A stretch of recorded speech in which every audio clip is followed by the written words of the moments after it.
اعوذ باللہ من الشیطان اللعین الرجیم بسم اللہ الرحمن الرحیم الحمد للہ رب العالمین الصلاة والسلام علی اشرف الانبیاء والمرسلین وعلی آلہ الطیبین الطاہرین المعصومین الذین اذہب اللہ عنہم الرجس وطہرہم تطہیرا اللہم صل علی محمد وآل محمد وعجل فرج قائم آل محمد۔ عزیزان محترم، مرحوم علامہ محمد حسین طباطبائی رحمۃ اللہ علیہ، مفسر عظیم الشان قرآن، مرحوم علی قاضی طباطبائی رحمۃ اللہ علیہ کے شاگردوں میں ایک نہایت ہی گراں قدر شاگرد کی حیثیت رکھتے ہیں، کیونکہ قاضی کے شاگردوں کو اگر شمار کیا جائے تو تمام شاگرد بہت ہی گراں قدر شاگرد ہیں، اور تمام شاگردوں نے معاشرے میں ایک بہت ہی پازیٹیو کردار ادا کیا ہے، اور معاشرے کو الہی اقدار سے روشناس کروانے کے لیے مرحوم قاضی کے تمام شاگردوں نے اپنا ایک مثبت رول پلے کیا ہے اس معاشرے کے اندر۔ لہٰذا آج آپ اس معاشرے میں افراد کو فلسفہ و عرفان و توحیدی معارف سے آشنا اگر کچھ بحثوں سے پائیں گے تو اس میں مرحوم قاضی اور ان کے شاگردوں کا بہت ہی نمایاں کردار ہے۔ آپ آج دیکھ لیں پوری دنیا میں جہاں کہیں بھی افراد تقوی و پرہیزگاری سے آشنا ہیں تو وہ آیت اللہ بہجت کو اس کی ایک مثال کے طور پر بیان کرتے ہیں۔ اگر کوئی افراد قرآن اور قرآن کی تفسیر سے مانوس ہیں تو وہ مفسر عظیم الشان کا قرآن کی تفسیر کے بارے میں ضرور نام لیں گے، اور پھر مفسر قرآن کے عظیم الشان شاگرد، نہایت ہی گراں قدر شاگرد جنہوں نے انقلاب اسلامی ایران کی کامیابی میں اپنا بہت ہی مثبت کردار ادا کیا، شہید مطہری جیسے، شہید بہشتی جیسے بہت نمایاں کردار ہے المختصر مرحوم علی قاضی کے شاگردوں کا۔ اور مرحوم علی قاضی نے واقعاً اسلام کے لیے جو خدمت کی ہے، ان شاگردوں کی تربیت کر کے واقعاً ایک بے نظیر خدمت کی ہے۔ مفسر عظیم الشان قرآن اپنی زندگی کے ان واقعات کو اور مسائل کو ذکر کرتے ہیں، اور آیت اللہ سید محمد حسین حسینیہ طہرانی جو آگے سے مفسر عظیم الشان قرآن کے شاگرد ہیں، وہ بیان کرتے ہیں کہ استاد طباطبائی ایک دن اپنے گفتگو میں اس بات کو ذکر کر رہے تھے کہ نجف اشرف میں آیت اللہ قاضی مخصوص افراد کے لیے توحید کا درس دیا کرتے تھے، یعنی خاص افراد کے لیے تھا، ہر کسی آدمی کو اس درس میں شریک ہونے کی اجازت نہیں تھی، صرف خاص افراد کو۔ اور فرماتے ہیں کہ ان دروس میں مرحوم قاضی حضرت حق متعال کے نور کی عالم امکان میں نزول کی کیفیت کو بیان کیا کرتے تھے، وحدت حق الہیہ کو بیان کیا کرتے تھے۔ لہٰذا آیت اللہ طباطبائی بیان کرتے ہیں کہ ایک دن مرحوم قاضی کا درس میرے لیے نہایت ہی حیرت انگیز درس تھا، یعنی اس قدر مرحوم قاضی بحث میں مگن تھے اور اس قدر مصروف تھے کہ ان کے چہرے سے مشاہدات غیبیہ کے آثار نمایاں ہو رہے تھے۔ ان کے چہرے سے یہ بات بالکل واضح آیا تھی کہ وہ شراب طہور کے جام نوش فرما رہے ہیں،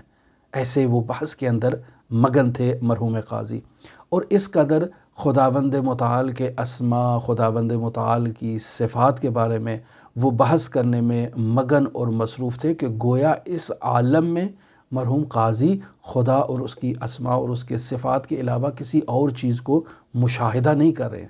اس قدر وہ مگن تھے۔ اور یہ تمام عالم امکان جو عالم اعتبار اور عالم خیال ہے، یہ خیال کے علاوہ اور کچھ نہیں ہے، حقیقت میں خداوند متعال کی تجلیات اس عالم کے اوپر مشاہدہ ان کے چہرے سے ہو رہی تھی کہ وہ صرف ان تجلیات کو، ان اسماء کو اور اس کے آثار کو اس عالم میں مشاہدہ کر رہے ہیں، اور ہم مرحوم استاد قاضی کے چہرے پر ان چیزوں کو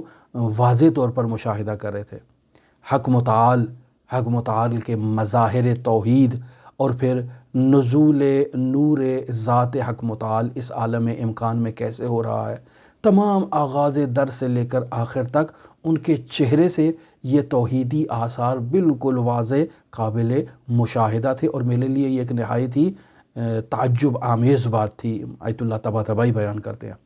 پھر اس گفتگو کے آخر میں آیت اللہ طباطبائی ایک شکوہ بھی بیان کرتے ہیں، فرماتے ہیں کہ افسوس کی بات یہ ہے کہ جب ایک نہایت ہی جلیل القدر عالم اس دنیا سے رخصت ہو جاتا ہے، اس کا انتقال ہو جاتا ہے، تو رسم یہ ہے کہ معاشرے میں جو زندہ علماء ہیں، جو فقہاء ہیں، جو مراجع ہیں، وہ اس جلیل القدر عالم کے انتقال کے بعد اس کے لیے مجالس عزا کا انعقاد کرتے ہیں، فاتحہ خوانی کے پروگراموں کا انعقاد کرتے ہیں۔ ہر مجتہد، ہر عالم جو معاشرے میں ایک اثر و رسوخ رکھتا ہے، نام رکھتا ہے، وہ اپنے دفتر میں، اپنی امام بارگاہ میں، اپنے کلاس روم میں ایسی پروگرام منعقد کرتا ہے، اپنے شاگردوں کے ساتھ ہی کر لے، ایک اعلان کر دے بھئی آج فلاں شخصیت کے لیے مجلس عزا کا پروگرام ہے اور آج ہم کلاس نہیں پڑھیں گے، اور یہ ایک رسم ہے، حوزہائے علمیہ میں ایسا ہوتا ہے۔ تو مرحوم علامہ طباطبائی اس نقطے کی طرف اشارہ کرتے ہیں کہ افسوس جب مرحوم علی قاضی کا انتقال ہوا تو ان کے لیے فقہاء نے، علماء نے مجالس عزا اور فاتحہ خوانی کے پروگراموں کا انعقاد نہیں کیا۔ صرف آیت اللہ حسین قومی تھے کہ جنہوں نے ان کے لیے مجلس عزا کا پروگرام منعقد کیا، باقی جو اعلام اور شخصیات ہیں انہوں نے مرحوم قاضی کی تجلیل نہیں کی، اور اس پر مرحوم مفسر عظیم الشان کو افسوس تھا، اور فرماتے ہیں کہ مرحوم آیت اللہ حسین قومی مرحوم قاضی کی تعلیمات کا انکار نہیں کرتے تھے، اور اپنی گفتگو میں وہ اس بات کو بیان کرتے تھے کہ ان کے علوم گویا کہ ایسے ہیں کہ ان کے علوم کے سامنے ہم باطنی طور پر اندھے ہیں، ہمیں تو نظر ہی نہیں آ رہا ہے کہ قاضی کیا رہا ہے، ہم اندھے ہیں، ہمارے پاس چشم بینا نہیں ہے ان باتوں کو مشاہدہ کرنے کے لیے کہ جنہیں قاضی بیان کر رہا ہے، ہم درواقع اندھے ہیں۔ اور مشابہی جملہ میں نے آیت اللہ عظمیٰ خوئی سے بھی نقل کیا تھا، جو ان کی حالات زندگی جب آیت اللہ قاضی کے بیان کیے تھے اور اس میں آیت اللہ خوئی کا کردار بیان کیا تھا، تو وہاں آیت اللہ خوئی سے بھی ایک جملہ نقل کیا تھا کہ وہ اس بات کو بیان کرتے ہیں کہ اگر یہ جو باتیں مرحوم قاضی نقل کر رہے ہیں تو وہ عرش پہ ہیں اور ہم فرش پہ ہیں، یعنی اس قدر تفاوت ہے۔ لہٰذا خداوند متعال مرحوم قاضی کے درجات کو بلند کرے۔ ہماری دعا ہے کہ ان کی جو آثار اور ان کی جو تعلیمات ہیں اس کو ایک مثبت انداز سے دیکھنے والے افراد معاشرے میں پیدا ہوں، کہ جو مثبت نظر کے ساتھ ان سے نقل شدہ معارف کو دیکھیں، سیکھیں اور پھر قضاوت کریں کہ خدا کا راستہ اور خدا کی طرف چلنے والا جو راستہ ہے سیر و سلوک کا، درست ہے، اس میں دشواریاں ہیں، اس میں مشقتیں ہیں، اس میں مشکلات ہیں، لیکن انسان کی خلقت کا بنیادی مقصد ہی یہی ہے کہ وہ پہلے معرفت حاصل کرے اور پھر معرفت کے بلبوتے پر عبادت کرے، اور عبادت میں اپنا درجہ اور مقام